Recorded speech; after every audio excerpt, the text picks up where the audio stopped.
اس programme کے اخراجات جو اسمر منسٹریز کے دوست اور پارٹنرز ادا کرتے ہیں۔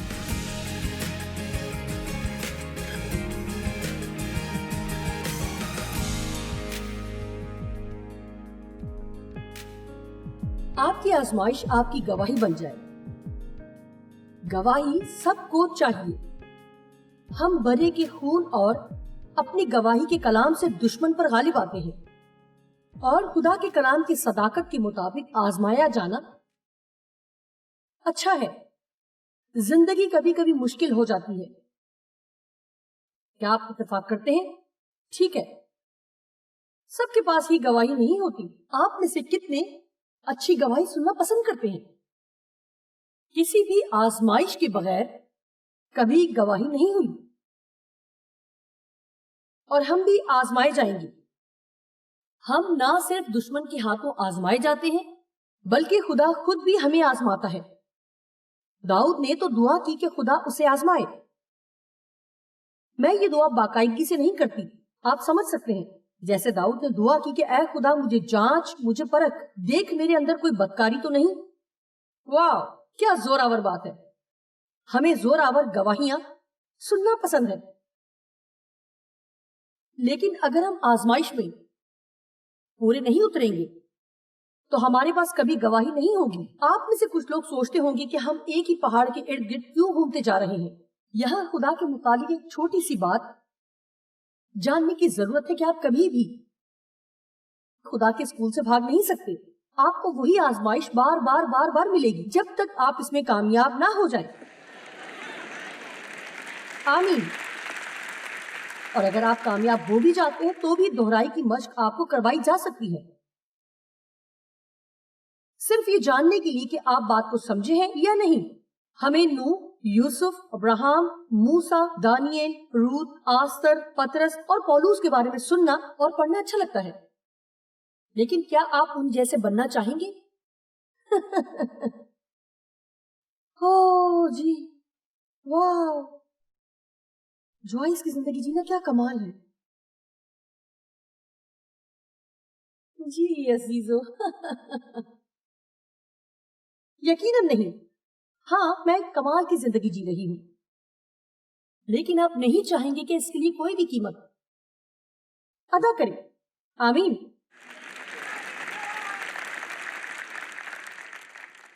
اچھی زندگی پانے کے لیے بھی کچھ کرنا پڑتا ہے، کیا آپ چاہیں گے؟ یہ زبردست ہے۔ پولس نے نئے عہد نامے کا 2/3 حصہ لکھا۔ خدایا، موسیٰ نے سمندر کے 2 ٹکڑے کر دیے، کیا بات ہے۔ لیکن ان میں سے کوئی بھی اپنی مرضی سے زندگی نہیں گزار رہا تھا۔ ان سب کے اپنے معاملات تھے جن میں خدا نے اچانک مداخلت کی۔ یقیناً آپ میں سے بہتوں کے معاملات میں خدا مداخلت کرنا چاہتا ہے، لیکن آپ اسے نہیں کرنے دے رہے، جس کی وجہ سے چیزیں آپ کے لیے مشکل ہوتی جا رہی ہیں، کیونکہ آپ جانتے ہیں کہ جب خدا مداخلت کرتا ہے تو کیا ہوتا ہے۔ کچھ لوگوں کی زندگی کے باہر ایک تختی لٹکی ہوئی ہوتی ہے جسے صرف خدا دیکھ سکتا ہے، اور اس پر لکھا ہوتا ہے تنگ نہ کریں، شکریہ۔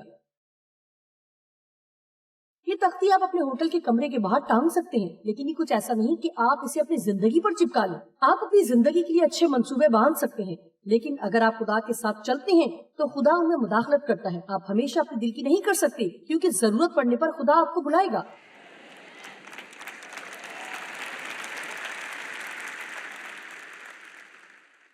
مجھے یقین ہے کہ آستر بھی اپنی زندگی کے لیے منصوبہ رکھتی تھی، مگر یہ نہیں ہوگا کہ ان باتوں کے لیے اپنی جان کو خطرے میں ڈالے جن کے لیے کوئی نہیں ڈالتا۔ یہ لوگ ایسے حالات میں ڈالے گئے جن کا انہوں نے پہلے کبھی سامنا نہیں کیا تھا۔ جب خدا آپ سے کچھ چاہتا ہے تو اس بات کو خاطر میں نہیں لاتا کہ آپ نے پہلے ایسے حالات دیکھ رکھے ہیں یا نہیں۔ سو انہوں نے ایسے حالات کا سامنا کیا جن کو جھیلنے کے وہ قابل نہیں تھے۔ بہت مرتبہ وہ اپنے دکھ اور مصیبت میں اکیلے تھے، ان کو غلط سمجھا گیا، ان پر تنقید ہوئی۔ ہم دیکھتے ہیں دکھ اپنوں کی موت، راست بازوں کا ستایا جانا، کال، قید، قبول نہ کیا جانا، چھوڑ دیا جانا، تنہائی، ذلت، ناانصافی، غلط سمجھا جانا. میرا مطلب ہے کتنے ہیں جو اب بھی چاہتے ہیں کہ خدا انہیں استعمال کرے. جی آپ اپنے ہاتھ کھڑے کیجئے.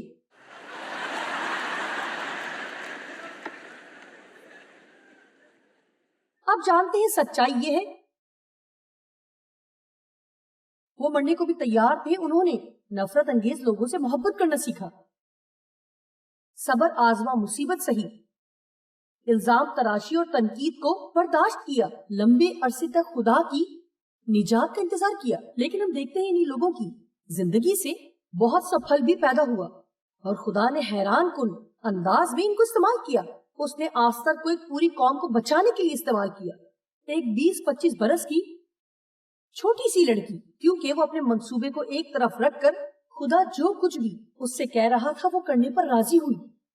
میں جانتی ہوں آپ سب پورے کل وقتی خدمت کے لیے نہیں بلائے گئے، لیکن میں یہ کہہ سکتی ہوں کہ یہ کلام ہر شخص کی زندگی کے لیے ہے، کیونکہ اس جگہ بیٹھا کوئی بھی شخص ایسا نہیں جسے خدا نے بلایا نہ ہو، تاکہ وہ سب کام اس سے کروائے جو وہ سمجھتا ہے کہ اس کے نہیں، پھر چاہے وہ پڑوس میں رہنے والے شخص کو یسوع کے بارے میں بتانا ہی کیوں نہ ہو.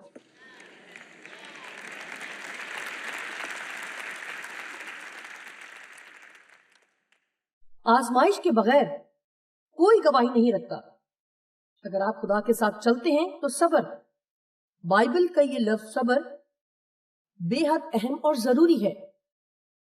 ہمیں سیکھنا ہوگا کہ صبر کیسے کریں، کیسے مشکلات سے بھاگنے کے بجائے ان کا سامنا کریں. کنارے پر پہنچنے کے لیے لہروں کا سامنا کرنا ضروری ہے. آمین. سنیے، صبر کے بارے میں میری اپنی تعریف ہے جو کہ مجھے بے حد پسند ہے. مجھے ایسا لگتا ہے کہ صبر کا مطلب ہے شیطان کو بھگا دینا. دوسرے الفاظ میں، تو مجھے جتنا بھی برباد کرے گا میں اتنا ہی زیادہ خدا سے لپٹی رہوں گی اور ہرگز ہار نہیں مانوں گی. تو جو مجھے تھکا دینا چاہتا ہے تو خود تھک جائے گا، لیکن میں ہار نہیں مانوں گی چاہے تو جتنی بھی کوشش کر لے. آمین. اور میں آپ کو ایک بات بتاؤں، اگر آپ کے سر پر جیت کے سوا اور کچھ سوار نہیں ہے تو آپ کہتے جائیں گے کہ میں ہار نہیں مانوں گی، اور اس سب کا اختتام آخر کار آپ کی جیت سے ہی ہوگا. میرے آفس میں ایک سائن لگا ہوا ہے جس پر لکھا ہے کہ ہرگز ہرگز کبھی ہار مت مانو. میں اس ہفتے یہی سائن آپ کو دکھانے کے لیے لائی ہوں. ہار مت مانو. ہم نیک کام کرنے میں ہمت نہ ہاریں، کیونکہ اگر بے دل نہ ہوں گے تو عین وقت پر کاٹیں گے. یہ کلام یہاں بیٹھے ہر شخص کے لیے ہے. ہم انتظار کرتے ہوئے اکتا جاتے ہیں اور انتظار کرتے کرتے تھک جاتے ہیں، شیطان کی چالوں سے تنگ آ جاتے ہیں، ان سب باتوں سے تھک جاتے ہیں جو ہمارے ساتھ پیش آتی ہیں. لیکن آپ جانتے ہیں وہ لوگ جو ہار نہیں مانتے وہی لوگ سامنے آتے ہیں اور سمندر کے 2 حصے کرنے والے لوگوں میں شامل ہوتے ہیں. وہی مرد و خواتین سامنے آتے ہیں جو ہمت نہ ہاریں. جی،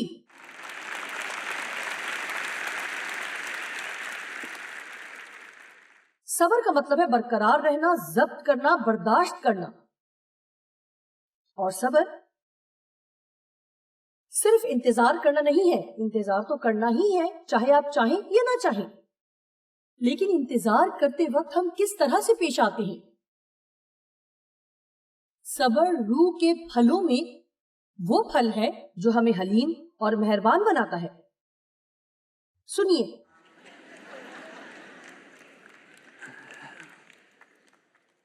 روح کے پھلوں میں صبر روح کا وہ پھل ہے جو ہمیں حلیم اور مہربان بناتا ہے. صبر روح کا پھل ہے.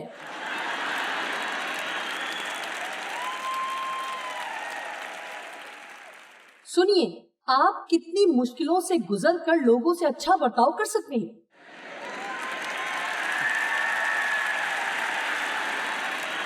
او میرے خدا، میں بہت بدل گئی ہوں. 42 سال پہلے جب میں سبزی کی دکان پر جاتی تھی اور اگر وہاں کوئی نیا ملازم ہوتا تھا اور میں نے اپنی جیزس پن باقی چیزوں کے ساتھ پہنی ہوئی ہوتی تھی، لیکن بات یہ ہے کہ تب وہ پھل پکا نہیں تھا.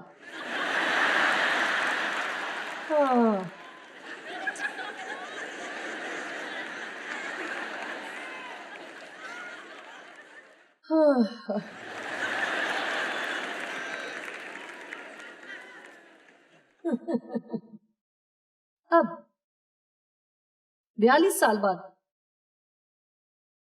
کوئی 2 دن بعد نہیں جی، پورے 42 سال بعد. اور شکر ہے کہ مجھے پورے 42 سال نہیں لگے، لیکن اس میں 4 سے 5 سال لگے. اور اگر آج میرے سامنے کوئی نئی ملازمہ وہاں کام کر رہی ہو اور وہ گھبرا رہی ہو تو میں اسے کہوں گی کوئی بات نہیں، فکر مت کرو، تم کر لو گی، اس کام میں تم بہت اچھی ہو جاؤ گی. ہر کوئی غلطی کرتا ہے اور مجھے کوئی خاص جلدی نہیں ہے. دراصل اب میں حقیقتاً اوروں کے بارے میں زیادہ سوچ سکتی ہوں بجائے اپنے بارے میں سوچنے کے. اور اس سب میں تقریباً 42 سال لگے، لیکن میرا یہ معاملہ سدھر گیا. کچھ چیزوں میں آج بھی تھوڑا مسئلہ آتا ہے، لیکن یہ ڈھیلے ملازم والی مثال میرے دماغ میں چلتی رہتی ہے. صبر کریں، برداشت کریں، شیطان کو شکست دیں. جان لیں کہ زندگی میں سب کچھ آپ کی مرضی سے نہیں ہوگا، لیکن خدا آپ سے ہر طرح کے حالات میں اچھائی کی توقع کرتا ہے. مسیحیوں کو اچھائی کرنی چاہیے، آپ جانتے ہیں.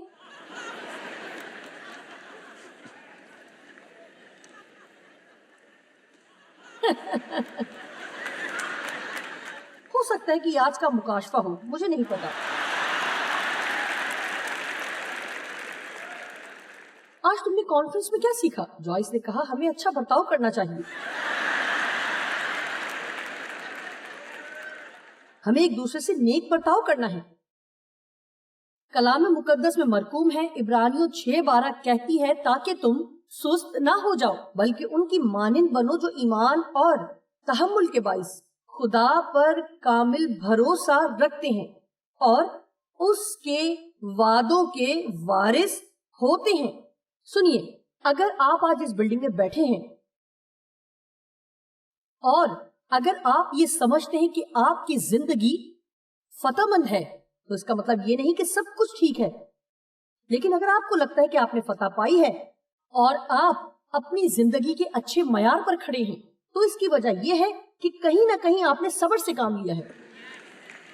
سنیے، کہیں پہنچ کر آپ نے مشکلوں سے بھاگنا بند کیا اور آپ نے سیکھا ان کا سامنا کیسے کریں تاکہ ان پر غالب آئیں. سنیے، میں کہوں گی کہ میں زندگی میں فتح کے ایک اچھے معیار پر ہوں. ظاہر ہے کہ یہ ابھی کامیت نہیں ہے. میں اپنی زندگی میں مطمئن اور خوش ہوں، پر امید ہوں اور پر اطمینان ہوں. اور میں آپ کو بتانا چاہتی ہوں کہ میں نے اپنی زندگی میں لمبا سفر طے کیا ہے اور جانتے ہیں مجھے سیکھنا پڑا کہ مشکلوں سے بھاگنا بند کر دوں اور خدا سے کہوں کہ تو جو کرنا چاہتا ہے وہ کر. مجھے مذبح سے باندھ لے اور اپنے سے دور نہ جانے دے، کیونکہ میں پہلے جیسی نہیں رہنا چاہتی. تکلیف 2 طرح کی ہے، بدلنے کی تکلیف اور نہ بدلنے کی تکلیف. نہ بدلنے کی تکلیف سے آپ کو زیادہ خوفزدہ ہونا چاہیے. جنہوں نے صبر کیا آج وہ وعدوں کے وارث ہیں. اور جب ہم خدا کے پاک کلام میں آگے دیکھتے ہیں، عبرانیوں 10ویں باب کی 36ویں آیت میں لکھا ہے کیونکہ تمہیں صبر کرنا ضرور ہے تاکہ خدا کی مرضی پوری کر کے وعدہ کی ہوئی چیز حاصل کرو. کتنے لوگ آج ان باتوں کو دیکھ سکتے ہیں؟ ہمیں پار جانے کے لیے لہروں کا سامنا کر کے جانا ہے اور انعام اس پار ہے، لیکن ہمیں مشکلوں سے اور آزمائشوں سے گزرنا ہوگا اور خود کو ان مشکلات میں ثابت کرنا ہوگا. آپ اپنے باس کی خاطر جھوٹ بولنے کی بجائے نوکری کو خیر آباد کہنا پسند کریں گے. جی، اس بات پہ اتنی تالیاں نہیں بجی جو کہ سچائی ہے. مجھے فکر ہو رہی ہے ہمیں ابھی اور تھوڑا سیکھنا ہوگا.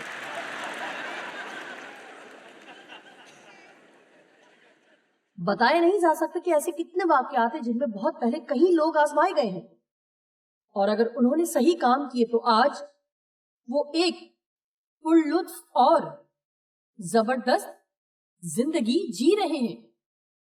میں نے یہ کہانی پہلے بھی بتائی ہے، یہ اس پیغام کا حصہ تو نہیں تھی لیکن بات سمجھانے کے لیے بتا رہی ہوں.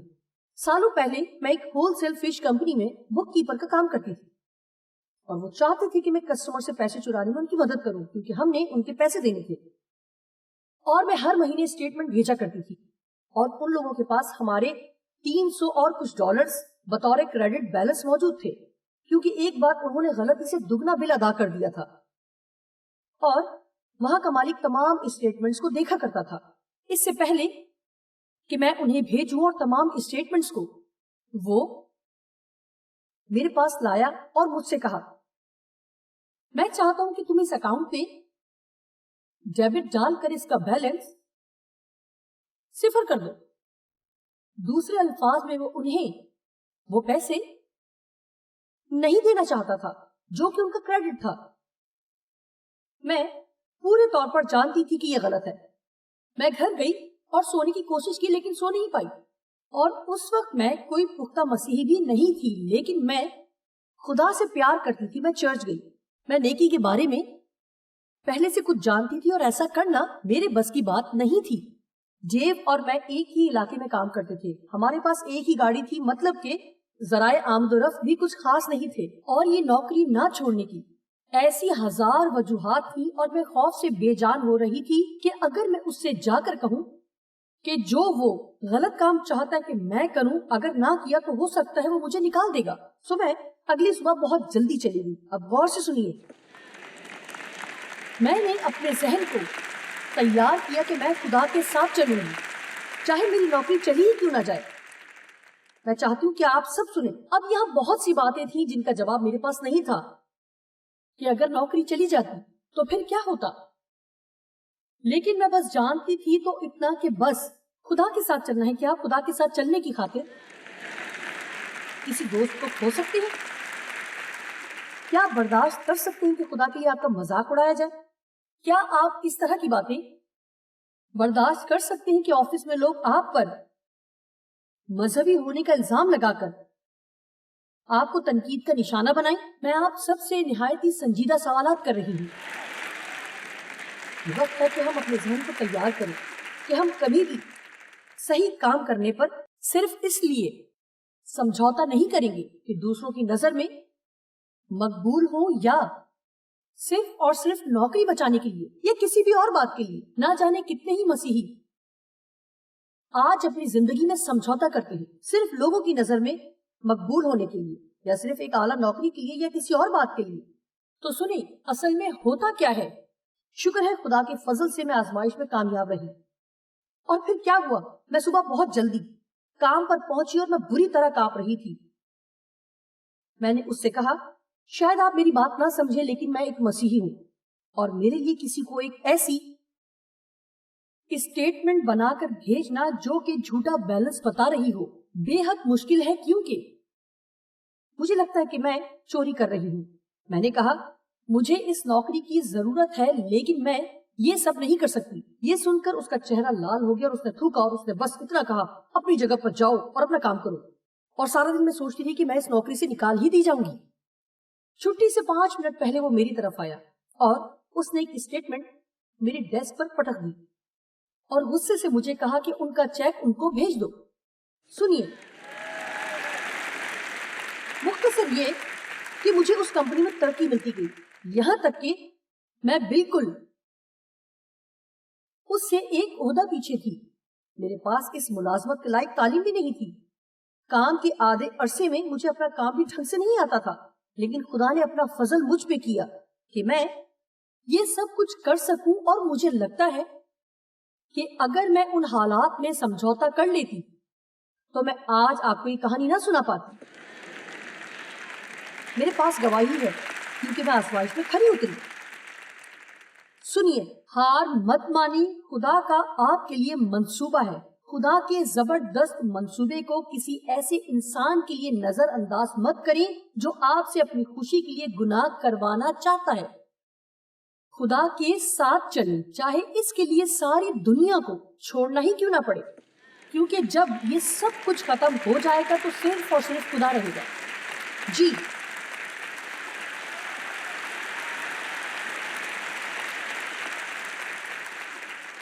اور جو بات میں آپ سے کر رہی ہوں مجھے اس پر بے حد یقین ہے کیونکہ آپ آزمائے جا رہے ہیں. آپ آزمائے جاتے رہیں گے اور میں اپنے پورے دل سے چاہتی ہوں کہ آپ آزمائش میں کھڑے اتریں تاکہ آپ کے پاس گواہی ہو، تاکہ آپ خداوند میں کھڑے ہو کر کسی دوسرے سے یہ کہہ سکیں کہ جو منصوبہ خدا نے آپ کے لیے رکھا ہے شیطان کو کسی احمقانہ سمجھوتے کے باعث اسے چرانے نہ دیں۔ اب اس کا مطلب یہ نہیں کہ آپ کے گناہ کی معافی نہیں ہوگی، خدا ہمیں معاف کرتا ہے، لیکن وہ استعمال صرف انہیں کرتا ہے جن پر وہ اعتماد کر سکے۔ وہ ان سب لوگوں کو استعمال ضرور کرتا ہے لیکن قیدی بنا کر نہیں کہ جس سے لوگوں کو تکلیف ہو۔ آپ جانتے ہیں کہ آپ کی آزمائش ہو رہی ہے پار جانے کے لیے، لہروں کا سامنا کرنا ہی ہے۔ میں ہمیشہ کہتی ہوں سامنا کیے بنا چھٹکارا ممکن نہیں۔ آپ زندگی سے دور نہیں بھاگ سکتے، یہ آسان تو نہیں، لیکن خدا کے ساتھ ہر ایک بات ممکن ہے۔